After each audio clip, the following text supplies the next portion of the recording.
Please subscribe Ito Money Vlog.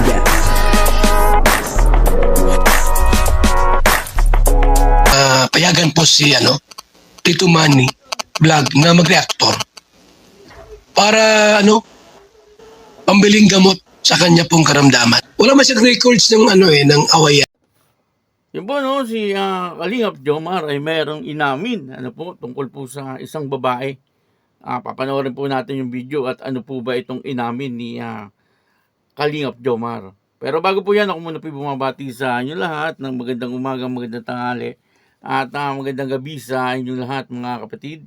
Saan man kayo ng panig ng mundo naroon ngayon, ay mag-iingat kayo palagi at pagpalain kayo ng ating Panginoon. Maraming salamat din po sa patuloy na tumatangkilik sa aking YouTube channel at nanonood sa aking video reaction. Patuloy lang po natin suportahan sila Kuya Bal Santos Matubang, Kalingap Rob, Ate Edna Vlog, Jack Tapia at syempre mga kasamahan ko po sa Karepa. Ganyan din po yung ibang Kalingap Reactor at yung mga charity vlogger na Kalingap Partner. Ito po yung video na kung saan si Kalingap Jomar ay merong inamin tungkol po sa isang babae. Sino po kaya ito aalamin po natin. Ang kabuuan po ng video ito ay mapapanood po natin sa YouTube channel ni Pastor E.R. Villagomez. Ayun suportahan po natin. Ito po yung video. So, nasa tabing kalsada lang. Grabe. So, grabing emotions ng time na yun. Sobrang emotionally. Nagkasabi ko emotion talaga And ako that ngayon, time. hindi nakatulad dati sa bashing. Good si, thing si po Jomar. na ko na rin siya, na-handle ko naman na siya. So, yun. Thankful naman ako sa ngayon na okay na ako kahit paano. Wow. Thanks sa honesty, Kuya Jomar. Ghost ka na ba? O na Ano po yung nag-ghosting? ghosting? Yung parang Yung parang biglang hindi kinausap. Oy! Or nagawa mo rin yung ghosting sa iba? Ano ba? Yung parang pareseta kami, nag-ghosting yata kami. Kasi parang, paano ba? Nag-ghost ko siya, ginost niya ako, parang gano'n. May ganun. Pero kasi parang 1 week na sobra kaming mag-chat. Sobra kami nag-chat, tapos hanggang sa 1 week lang yun. Sobra kayo nag-chat, sa may naka-chat ka na sobra. Opo, way back 20 pa yata. Okay. College days. Okay. Siguro third year Nice. college ako. So, 1 week kami magka-chat as in, uy, kain ka na. Okay na. Uy, Tulog ka na. tulog ka na. Ganon. Tapos, Ang sweet mo talaga nun ba, no? sakto lang na, di naman, hanggang sa, wala na, bigla na lang nawala. Bigla na nawala. Tapos kami nawala na lang yung Paano na feeling nun? Pag ganun. Ano po? Paano na feeling pag bigla ka na lang? Siguro yun yung sabing pinagtagpo pero hindi tinadhana. Kasi may nakatadhanang mas... Wait natin! Magaling. May nakatadhanang mas okay. Mas okay. So, yun po. At kung ano nangyayari ngayon sa buhay mo, okay ka ngayon. Okay po ako ngayon. Masaya. Masaya ang puso, masaya. Lahat naman po masaya. And I think, tingin ko masaya mga fans ninyo at audience pag kayong dalawang masaya. Ay, thank you po. Salamat ulit sa honesty. Yun po, napanood po natin at dito nga po ay nag-interview etong si Pastor E.R. Villagomez. Si Pastor E.R. Villagomez po, siya po ang nag-handle ng Bible study ng K-Boys. Ini-interview nga po niya dito etong si Kalingap Jomar at saka si Kalingap Dan. Kaya lang hindi ko na po sinali sa video clip etong si Kalingap Dan. Kay Kalingap Jomar po tayo. At napakaganda po nung kanyang mga sinabi dito. Nagkaroon po dito ng aminan. Napanood naman po natin. Di po ba na talagang si Kalingap Jomar ay mayroong nakachat. Pero matagal ng panahon. Matagal ng panahon ito. Nung college pa po siya. Ngayon ilang taon na po si Kalingap Jomar. Nasa 30 na. Di ibig sabihin mga nasa college siya. 18 years old or 19 years old siya. Ibig sabihin mga 11 years na nakalipas pero natatandaan pa rin ni Kalingap Jomar kasi ito po yata ang isa sa mga experience niya na hindi niya makalimutan.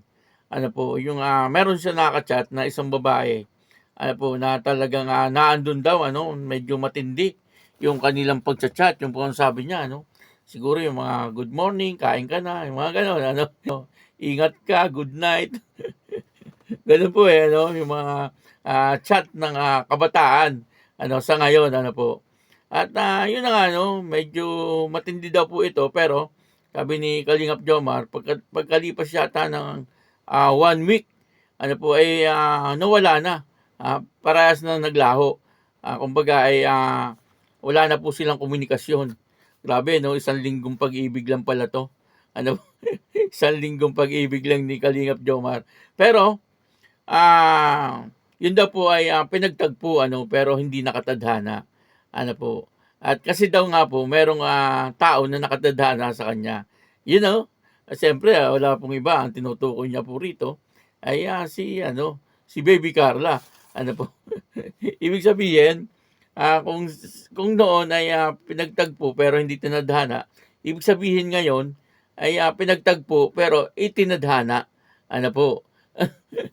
Sa bagay, ano po, ay sa ngayon nakikita naman po natin na talagang napakaganda ano po nung nangyayari sa buhay ngayon ni Kalingap Jomar. Ano po, at talagang masasabi po natin na masayang-masaya ngayon etong si Kalingap Jomar. Hindi lang si Kalingap Jomar, siyempre ganun din po si Baby Carla. Ano po, at nakikita naman po natin na talagang bagay na bagay po silang dalawa, ano. Kasi napakabait po nila, ano.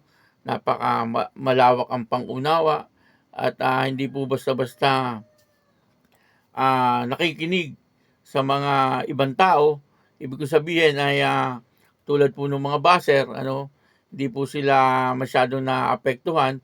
Sabi nga po ni Kalingap Jomar, ngayon daw po ay talagang na-handle na niya ano po yung mga ganung mga bagay. Ano po, kumbaga, ay kayang-kaya na daw po niya, no, yung mga ganung bagay.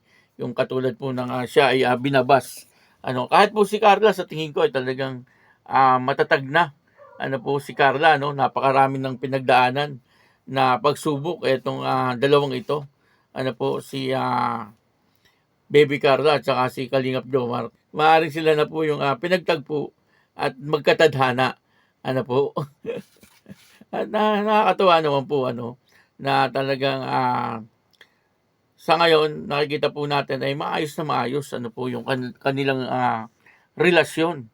Ano po, at talagang sinabi naman po ni Kalingap Jomar na maligaya po siya ngayon ano, at kahit yung kanyang puso ay maligaya din ano. Siyempre, ang tinutukoy niya po rito ay na kaligayahan niya pagdating sa kanyang puso ay walang iba ano po kundi etong si Baby Carla, at maaaring si Baby Carla ay ganun din ano po kasi siyempre ay nagmamahalan ano po silang dalawa. At ang aabangan naman po natin dito, siyempre, pagkatapos po ng graduation, kung aabot pa, no? Sa graduation ni Carla. Pero sa tingin ko, ay aabot naman po. Ano, at lalampas pa, ano, bago po mangyari yung kasalan. Ano, kasi yun po ang hinihintay na natin, no? Yung pong kasalan. Kasi ngayon, siyempre, mag-boyfriend, mag-girlfriend po sila. Ano, saan po ba yung pupunta? Siyempre sa kasalan. At yun po ang inaabangan natin. Medyo matagal-tagal pa. Ano po ang pag-aabang natin? Ilang taon pa? Ano, mga 4 na taon pa. Ano po, yung pag-aabang natin. Pero okay lang yun. Ano po, basta masaya po sila, masaya din po tayo sa nakikita po natin sa kanilang dalawa. Ano po, kaya yun, ano, dito po ay talagang may inamin itong si Kalingap Jomar. Pero matagal na po itong nangyari. Kaya maraming salamat po sa inyo lahat. At ako po si Tito Manny Vlog na nagsasabing God bless you all. Diyos mabalos.